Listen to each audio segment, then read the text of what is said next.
तो मेरे प्रिय दोस्तों, आप सभी का हमारे इस वीडियो में स्वागत करता हूं। दोस्तों आज की जो टॉपिक है जीवों में जनन कैसे होता है, तो आज इस वीडियो में बहुत आसान भाषा में समझाएंगे कि जीवों में जनन के बारे में बहुत आसान भाषा से समझेंगे।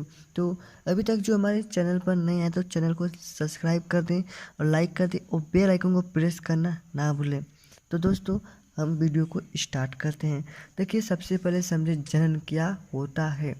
जनन क्या होता है तो देखिए, वह क्रिया जिसमें जीव अपने समान जीव को उत्पन्न करता है जनन कहलाता है। इसका कहने का मतलब हुआ कि वे जीव जो अपने समान जो जीव उत्पन्न करता है, क्या कर रहा है कि अपने समान जो जीव उत्पन्न करता है उसे जनन कहते हैं। जैसे कोई कोई भी जानवर चाहे मनुष्य अपने जो सामान जीव उत्पन्न करते हैं उसे कहेंगे जनन।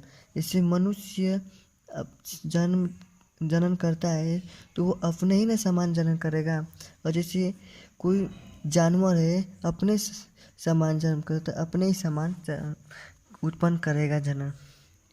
ओके, तो आपको जनन समझ में अगर क्या हो गया, जो अपने सामान जो जीव उत्पन्न करता है उसे जनन कहते हैं। ओके, जनन दो प्रकार के होते हैं। कौन कौन से, तो लैंगिक जनन और अलैंगिक जनन। कितने प्रकार के जनन होते हैं? दो ही प्रकार के होते हैं। तो आपसे कोई पूछ दे कि जनन क्या है तो आप बता देंगे कि जो अपने सामान जो जीव उत्पन्न करता है उसे जनन कहते हैं। जनन कितने प्रकार के होते हैं? तो जनन दो प्रकार के होते हैं। कौन कौन से होते हैं? एक लैंगिक जनन और एक अलैंगिक जनन। अब समझ लेते हैं भाई, ये लैंगिक जनन क्या होता है और अलैंगिक जनन क्या होता है। तो देखिए, मैं यहाँ पर लिखा हूँ बहुत आसान भाषा में कि लैंगिक जनन में नवीन संतति उत्पन्न करने नर एवं मादा दोनों लिंगों की आवश्यकता होती है। मतलब लैंगिक जनन में नवीन संतति उत्पन्न करने हेतु नर एवं मादा दोनों की आवश्यकता होती है, उसे लैंगिक जनन कहते हैं। जैसे नर और कोई भी संतति का निर्माण करने के लिए नर और मादा दोनों की आवश्यकता होती है। दो युग्मज मिलकर एक नए संतति का निर्माण करते हैं, उत्पन्न करते हैं, उसे क्या कहेंगे? लैंगिक जनन कहते हैं।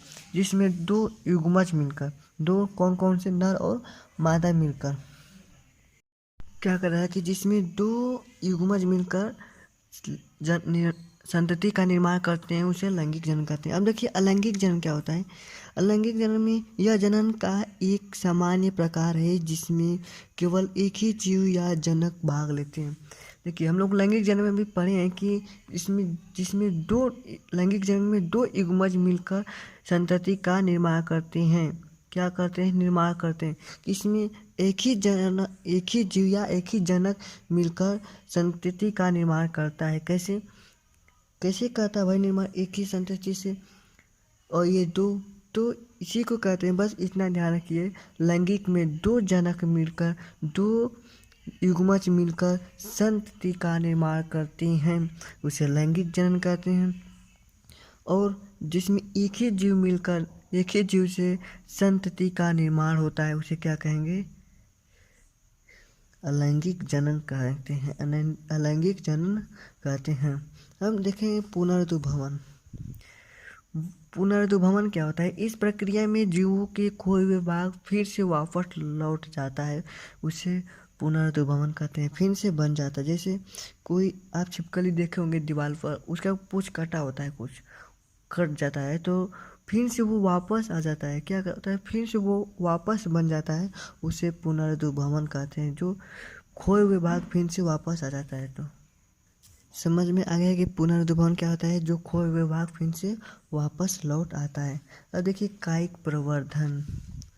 भाई कायिक प्रवर्धन क्या होता है? तो पौधों के किसी भाग का कायिक अंग का प्रयोग करके नया पौधा तैयार करने की विधि को कायिक प्रवर्धन कहते हैं। देखिए, कायिक प्रवर्धन पौधे के किसी भाग पर कायिक अंग देखे होंगे, इसको कलम भी कहते हैं। जैसे कोई पौधे पर काट कर वहाँ पर थोड़ा सा और वहाँ पर कपड़ा लपेट देते हैं, धीरे धीरे वहाँ पर होने लगता है, मतलब वहाँ पर कहते हैं आँखना न, जैसे शोर जैसा होने लगता है वहाँ पर। तो फिर उसको काट कर ले जाके कहीं रोप देते हैं, तो उसी को कायिक प्रवर्धन कहते हैं। किसी भी पौधे पर कायिक करके, मतलब कि वहाँ पर काट करके कपड़ा लपेट देते हैं, उसी को कायिक प्रवर्धन कहते हैं। वैसे एक और पेड़ का निर्माण कर देते हैं, पौधे का निर्माण कर देते हैं। समझ में आ गया। पहले हम लोग यहाँ पर पढ़े कि जनन क्या होते हैं, तो वह क्रिया जिसमें समान जीव उत्पन्न करते हैं उसे जनन कहते हैं। ये दो प्रकार के होते हैं। कौन कौन से होते हैं, तो लैंगिक जनन और अलैंगिक जनन। लैंगिक जनन क्या होता है, जो इसमें दो युग्मज मिलकर, नर और मादा मिलकर संतति का निर्माण करते हैं। अलैंगिक जनन में एक ही जीव से संतति का निर्माण होता है। और पुनर्द्विभवन में कोई भी जीव के खोए हुए भाग वापस लौट जाता है, उसे पुनर्द्विभवन कहते हैं। कायिक प्रवर्धन में किसी पौधे पर कायिक का प्रयोग करके एक नए पौधे का निर्माण कर देते हैं, उसे कायिक प्रवर्धन कहते हैं। आपको ये वीडियो अच्छी लगी हो तो प्लीज़ लाइक, सब्सक्राइब और शेयर करना ना भूलें, ताकि अगला वीडियो की नोटिफिकेशन हो। तो आपको अगले वीडियो में फिर मिलेंगे। तो इतने के लिए जय हिंद दोस्तों।